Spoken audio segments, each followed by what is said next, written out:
వే gold trusted gold buyers మీరు తాకట్టు పెట్టిన బంగారాన్ని విడిపించి ఈ రోజు ఉన్న మార్కెట్ ధరకు కొనబడను. ఆంధ్రప్రదేశ్ రాజకీయాలు హీటెక్కాయి.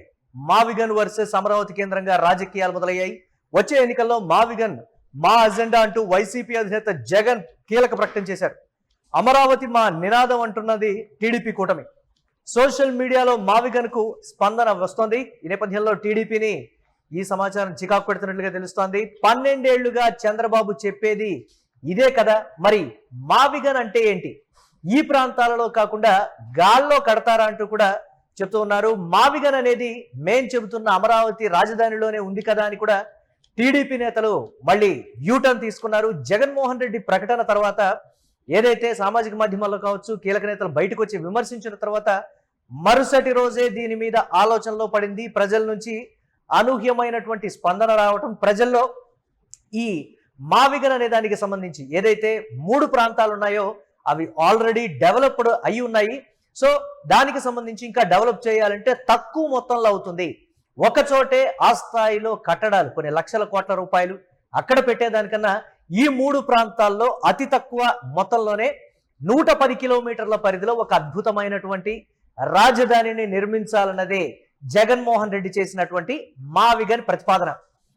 ప్రభుత్వ స్థలాలు కావచ్చు, లేకపోతే అక్కడ ఉన్నటువంటి అవైలబిలిటీ కావచ్చు, పోర్టు కనెక్టివిటీ కావచ్చు. ఒక రాజధానికి పోర్టు కనెక్టివిటీ ఉంటే ఏ స్థాయిలో అభివృద్ధి చెందుతుందో అందరికీ తెలిసినటువంటి అంశమే. ప్రపంచం కూడా పోర్టు రాజధానిగా ఉన్నటువంటి ప్రాంతాలు ఏ స్థాయిలో అభివృద్ధి చెందాయి కూడా మనందరికీ తెలిసిందే. 110 కిలోమీటర్ల రేడియస్ లో ఒక రాజధాని ఏర్పడుతోంది అంటే భవిష్యత్తులో ఏ స్థాయిలో అభివృద్ధి ఉంటుందో మీ ఊహకే వదిలేస్తున్నామనేటువంటి మాట. పర్టికులర్ గా ఈ 3 ప్రాంతాల నుంచి మావిగన్ ప్రకటన వచ్చిన తర్వాత ఆయా ప్రజల నుంచి కావచ్చు వస్తున్నటువంటి విపరీతమైన స్పందనతో టీడీపీ నేతలు యూటర్న్ తీసుకున్నట్లుగా కూడా తెలుస్తోంది. దీనికి సంబంధించి ప్రధానంగా చర్చ జరుగుతోంది. జగన్మోహన్ రెడ్డి వేసినటువంటి ఒక మాస్టర్ పొలిటికల్ ప్లాన్ అని కూడా ఇది చెప్తున్నారు. అటు అభివృద్ధితో పాటు ఎవరిని ఇబ్బంది పెట్టకుండా ఒక పక్కా క్యాపిటల్ అనేది నిర్మాణం చేయాలన్నదే వైఎస్ఆర్ కాంగ్రెస్ పార్టీ నిర్ణయం. అందులోనే అమరావతి కూడా ఉంది కదా అని వైఎస్ఆర్సీపీ అయితే చెప్తోంది. దీనికి సంబంధించి టీడీపీ నేతలు తర్జన భర్జన పడుతున్నారు. జగన్మోహన్ రెడ్డి వదిలినటువంటి ఈ పొలిటికల్ తూటాకి ఎదురు నిలవడం కష్టం. ఇది ప్రస్తుతం కూటమి నాయకుల్లో వినిపిస్తున్నటువంటి మాట. చూడాలి ఏ విధంగా ఉండబోతుందని. దీనిపై మరిన్ని అప్డేట్స్ మా కరెస్పాండెంట్ కిరణ్ అందిస్తారు. కిరణ్, జగన్మోహన్ రెడ్డి వదిలినటువంటి ఈ అంశం రాజకీయంగా కూటమిలో ప్రకంపనలు సృష్టిస్తున్నటువంటి పరిస్థితి. తర్జన భర్జన పట్టం కావచ్చు, ఒకంత మెత్తబట్టం కావచ్చు, మేం కూడా చేసేది అదే కదా అనేటువంటి ఒక కోణంలోకి వచ్చినటువంటి సిచ్యువేషన్. ఏంటి అప్డేట్స్ ఏ విధంగా చూడాలి? జగన్మోహన్ రెడ్డి మావిగన్ ప్రకటన తర్వాత ఆంధ్రప్రదేశ్ రాజకీయాలు హీటెక్కాయి. ఏదైతే టీడీపీ కూటమి గతంలో జగన్ 3 రాజధానులు ప్రకటించిన తర్వాత జగన్ ను లైట్ గా తీసుకున్న టీడీపీ ప్రస్తుతం జగన్ వచ్చే ఎన్నికల్లో మావిగన్ అజెండాగా ముందుకెళ్తాం, మా అజెండా మావిగన్, వచ్చే ఎన్నికల్లో మావిగన్ వర్సెస్ అమరావతి అంటూ జగన్ చేసిన ప్రకటన అటు టీడీపీ వర్గాలు సైతం ఒకంత కలవరపరిచిందని చెప్పొచ్చు. ఎందుకంటే జగన్మోహన్ రెడ్డి నిర్దిష్టంగా ఒక వ్యూహం లేకుండా ఎలాంటి ప్రకటన చేయదు. ఎందుకంటే ఇక్కడ ప్రధానంగా మావిగన్ అనే అంశం 3 ప్రాంతాలు, కృష్ణా, గుంటూరు, విజయవాడ, మచిలీపట్నం, ఈ ప్రాంతాలన్నీ కలిసి ఉంటాయి. 110 కిలోమీటర్ల రాజధాని కారిడార్ ఉంటుంది. 110 కిలోమీటర్ల దూరంలో అతి తక్కువతో అత్యంత ఆధునాతకమైన సౌకర్యవంతమైన రాజధాని ఏర్పడుతుంది. అసలు రాజధాని అంటే ఏంది? పోర్టు కనెక్టివిటీ ఉండాలా, రైల్ కనెక్టివిటీ ఉండాలా, నగరాలకు దగ్గరగా అత్యాధునిక సౌకర్యాలు ఉండాలి. ఇలాంటి వాటినే రాజధానిగా గుర్తిస్తాము. అమరావతి రాజధాని అని ప్రకటించిన తర్వాత అమరావతిలో ఎయిర్పోర్ట్ ఉందా,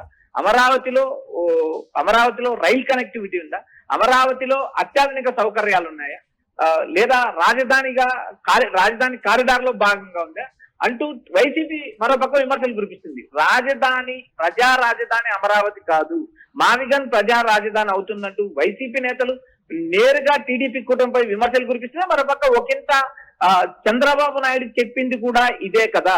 చంద్రబాబు నాయుడు కూడా ఏదైతే మచిలీపట్నం 60 కిలోమీటర్ల దూరంలో ఉంది, గన్నవరం ఎయిర్పోర్టు 20 కిలోమీటర్ల దూరంలో ఉంది. కాబట్టి గత కొన్ని నెలలుగా చంద్రబాబు చెప్తుంది కూడా ఇదే కదా అంటూ టీడీపీ సోషల్ మీడియా కానీ టీడీపీ నేతలు కానీ డిఫెన్స్ చేసే ప్రయత్నంలో పెట్టారు. ఒకంత ఇది టీడీపీ కూటమిలో కలవరం రేపిందని స్పష్టంగా చెప్పొచ్చు. అటు సోషల్ మీడియా పరంగా కానీ ఇటు టీడీపీ సోషల్ మీడియా యాక్టివిస్టులు కానీ ఒకంత జగన్ చేసిన ప్రకటనను మేము చెప్పింది కూడా అదే కదా, గత 12 సీఎం చంద్రబాబు నాయుడు చెప్పేది ఇదే కదా అంటూ వైసీపీ పైన విమర్శలు కురిపిస్తుంది. ఇక్కడ ప్రధానంగా మావిగన్ అనే ప్రకటన చేసిన తర్వాత రాజధాని కారిడార్, మచిలీపట్నంలో ఉన్న పోర్టు, ఇటు గన్నవరంలో ఉన్న ఎయిర్పోర్టు, చుట్టుపక్కల ఉన్న జిల్లాల పరంగా ఏదైతే కృష్ణా, గుంటూరు, మచిలీపట్నం ఈ 3 ప్రాంతాలు కూడా అభివృద్ధికి చిరునామాగా ఉన్నాయి. ఆల్రెడీ ఈ 3 సిటీలు ఎస్టాబ్లిష్ సిటీలు కాబట్టి ఇక్కడ రాజధాని గ్రోత్ ఇంజన్ అవుతుంది. రాజధానికి ఆర్థిక వనరులు కూడా సమకూరుతాయి. అతి తక్కువ ఖర్చుతో కేవలం 10,000 కోట్లతోనే రాజధాని కట్టొచ్చు, రాజధాని అభివృద్ధి చెందుతుందంటూ వైసీపీ నేతలు చేస్తున్న ప్రచారం టీడీపీలో కొంత కలవరకు గురి చేసింది. సోషల్ మీడియా పరంగా కూడా మేము గతంలో చెప్పింది ఇదే కదా అంటూ టీడీపీ డిఫెండ్ చేసే ప్రయత్నం చేస్తుంది మురళి. ఎస్, అంటే దీన్ని ఏ విధంగా చూడాలంటారు? రాబోయే రోజుల్లో దీని వైపే కూటమి నేతలు కూడా ఒకంత ఆలోచనలో పడ్డటువంటి పరిస్థితి ఉంది కదా, దాన్ని కూడా పంధాన్ని కూడా మార్చుకునేటువంటి ఛాన్సెస్ ఉన్నాయంటారా? జగన్మోహన్ రెడ్డి రాబోయే ఎన్నికలకు సంబంధించి ఇప్పుడే అంటే ఇంత ముందుగానే ఇచ్చినటువంటి ఈ స్లోగన్ కి సంబంధించి కూడా ఒకంత డిస్కషన్ నడుస్తోంది కదా కిరణ్, దాన్ని ఎలా చూడాలంటారు మనం? మురళి, ఇక్కడ ప్రధానంగా గతంలో 3 రాజధానుల ప్రకటన చేసిన తర్వాత టీడీపీ కూడా జగన్ పైన తీవ్ర విమర్శలు కురిపించింది. ఈ ప్రస్తుతం ఏదైతే జగన్ చేసిన మావిగన్ ప్రకటన తర్వాత ఒకంత టీడీపీలో ఆత్మరక్షణ దొరలో పడ్డారు, డిఫెన్స్ లో పడ్డారనే స్పష్టమైన సమాచారం స్పష్టంగా కనపడుతుంది. ఎందుకంటే అక్కడ టీడీపీ సోషల్ మీడియా కూడా తీవ్రంగా జగన్ పైన విమర్శలు కురిపించలేదు. కేవలం చంద్రబాబు చెప్పింది ఇదే పాలసీ కదా, గత కొన్నేళ్లుగా చంద్రబాబు చెప్పేది ఇదే కదా అంటే మావిగన్ ను టీడీపీ కూటమి నేరుగా వ్యతిరేకించే ప్రయత్నం చేయలేదు. ఎందుకంటే అక్కడ ప్రధానంగా అమరావతి అనేది కేవలం 2 నియోజకవర్గాల పరిధిలో మాత్రమే ఉంది. చుట్టుపక్కల ఉన్న 29 గ్రామాల్లోనే రాజధాని ఉంది. అటు ఏవైతే జగన్ ప్రతిపాదించిన మావిగన్ 15 నియోజకవర్గాల్లో ఉంది. కాబట్టి ఇక్కడ జనాభా పరంగా కూడా తేడాలు ఉన్నాయి. ఇక్కడ కేవలం 1,00,000 జనాభా ఉంటే మావిగన్ ప్రాంతంలో దాదాపు 30 లక్షల జనాభా ఉంది. ఇక్కడ 1:30 ఏదైతే 1,00,000 జనాభా ఉన్న ప్రాంతం రాజధాని అవుతుందా, 30 లక్షల జనాభా ఉన్న ప్రాంతం రాజధాని అవుతుందా? తాడికొండ, మంగళగిరి ఈ 2 నియోజకవర్గాల్లో మాత్రమే ప్రస్తుతం చంద్రబాబు నాయుడు ప్రతిపాదించిన రాజధాని ఉంది. సో ఇక్కడ ప్రధానంగా మిగిలిన మావిగన్ ప్రతిపాదన చేస్తే దాదాపు 15 నియోజకవర్గాల్లో కేంద్రీకృతమై ఉంటుంది. కాబట్టి ఇక్కడ జనాభా పరంగా కానీ ఆదాయ పరంగా కానీ చూసినప్పుడు చాలా స్పష్టమైన తేడా కనిపిస్తుంది. ఇటు జగన్ చేసిన ప్రకటన ఒకంత రాజకీయ వర్గాల్లో ప్రకంపనలు సృష్టిస్తుంది.